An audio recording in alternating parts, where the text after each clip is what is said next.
Welcome to Workforce Workshop, where we dive into the most pressing challenges facing today's labor market. I'm your host, Shiraz Kelly, and today we're talking about a trend that's reshaping how people work, the growing divide between gig workers and full-time employees. As technology evolves, more people are turning to gig work for flexibility and freedom. At the same time, traditional full-time employment offers stability, benefits, and a clear career path. But what happens when the gap between these two workforces widens? What does it mean for workers, businesses, and the overall economy? Today, we're exploring this divide and what it reveals about the future of work. So whether you're a gig worker, a full-time employee, or an employer, this episode will give you some valuable insights into what's driving this shift and what it means for your career and business. What is the gig economy? Let's start by defining what we mean by gig work. For a lot of people, gig work is synonymous with companies like Uber, Lyft, DoorDash, or even freelance platforms like Upwork and Fiverr. These are jobs that often offer flexibility and independence, but don't come with the benefits or stability of traditional employment. Gig workers usually set their own schedules, work multiple gigs at once, and operate as independent contractors, not employees. According to recent data, more than 57 million Americans are involved in some form of gig work. That's over a third of the US workforce. Gig work offers a lot of advantages for people who want to escape the 9-to-5 grind. But it also comes with significant challenges. On the other side of the spectrum, we have traditional full-time employees who enjoy structured schedules, employer-provided benefits like health insurance and retirement plans, and perhaps most importantly, job security. These are the people who punch in at 9 a.m., work through their day, and have the peace of mind that comes with steady paychecks and protections under labor laws. This gap between gig workers and full-time employees has always existed, but in recent years it's been growing wider. Why is that? Let's dig deeper into what's driving this divide. Flexibility vs. security, the trade-off. One of the biggest draws of gig work is flexibility. Gig workers can choose when and where they want to work, which is a major plus for people who need that freedom, whether it's parents juggling childcare, students working around their class schedules, or anyone who simply wants to avoid the rigidity of a traditional office job. But with that flexibility comes uncertainty. Gig workers don't have access to the benefits that full-time employees often take for granted, things like paid sick leave, health insurance, or retirement plans. In many cases, gig workers are classified as independent contractors, which means they're responsible for their own taxes, have to cover any work-related expenses, and don't have protections like unemployment insurance or workers' compensation. On the flip side, full-time employees may lack the autonomy that gig workers enjoy, but they get the security of a steady paycheck, benefits, and the potential for career growth. They can build their futures, knowing they have the support of an employer behind them. For many, this stability is worth the trade-off of having less control over their day-to-day work life. However, as inflation rises and the cost of living increases, the financial strain on gig workers is becoming more apparent. While full-time employees have more protection against these economic challenges, gig workers are left to fend for themselves.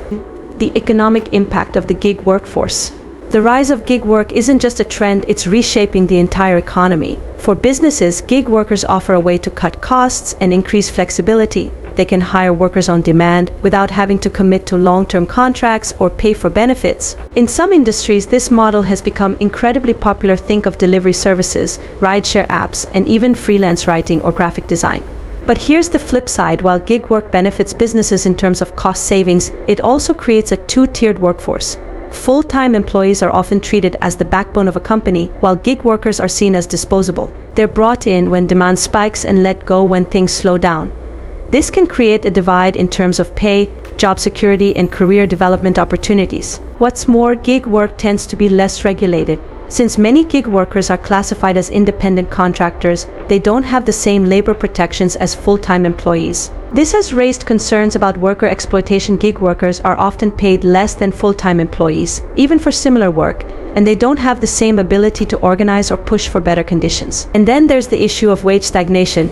Many gig workers are feeling the pinch of rising living costs, but their earnings aren't keeping pace. A driver for a rideshare app, for example, may find that after paying for gas, vehicle maintenance, and insurance, they're making much less than they expected. Inflation is eating away at their already slim margins. This divide between gig workers and full-time employees is becoming more apparent as the economy struggles with inflation.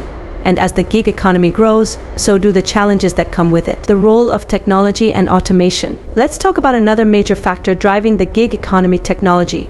Platforms like Uber, DoorDash, and Airbnb are built on technology that connects consumers with workers in a way that's fast, convenient, and efficient. But this reliance on tech also means that many gig workers are at the mercy of algorithms and apps. For example, gig workers might find themselves deactivated from a platform without any clear reason or recourse. Their livelihoods depend on these apps, but they don't have the same rights as full-time employees. They don't have HR departments or unions to advocate for them if they face unfair treatment. Moreover, the rise of automation could further widen the gap between gig workers and full-time employees. As companies invest in automation to reduce costs, gig workers who are often in jobs that are more vulnerable to automation, like driving or warehouse work, may find themselves replaced by machines. Meanwhile, full-time employees in more skilled positions might be less affected by automation and continue to enjoy job security. The gig economy, while built on the promise of flexibility, can feel precarious for those working in it. As the digital infrastructure that supports this work grows, it also raises questions about worker rights and protections in the age of automation. Where do we go from here? Where do we go from here? The divide between gig workers and full-time employees isn't going away, and in many ways it's likely to grow even wider. As inflation and the cost of living continue to rise, gig workers will face increasing challenges in making ends meet without the benefits and protections that full-time employees enjoy. There's been a lot of discussion about whether gig workers should be reclassified as employees, which would give them access to the same benefits and protections. Some states like California have passed laws like a B5 that aim to do just that, but it's been met with resistance from companies that rely heavily on the gig economy model. These companies argue that reclassifying gig workers as employees would drive up costs and limit the flexibility that makes gig work attractive in the first place. Ultimately, the future of the gig economy will depend on how policymakers, businesses, and workers navigate this evolving landscape. Will we see more protections for gig workers? Will businesses adapt to offer more hybrid models of employment, blending the flexibility of gig work with the security of traditional jobs? And what about workers themselves? As more people turn to gig work, will they continue to accept the trade-offs, or will they demand more stability and rights in return for their labor? The growing divide between gig workers and full-time employees is a reflection of the larger changes happening in today's workforce. As we move forward, it's important to ask ourselves what kind of work environment we want to create, one that values flexibility, or one that prioritizes security and protection. Thanks for tuning in to Workforce Workshop. I'm Shiraz Kelly, and I hope today's discussion has given you some new perspectives on the future of work and the challenges facing gig workers and full-time employees alike. Be sure to subscribe and join us for future episodes, where we'll continue to tackle the biggest issues shaping the workforce today. Until next time, stay informed, stay engaged, and stay ahead of the curve.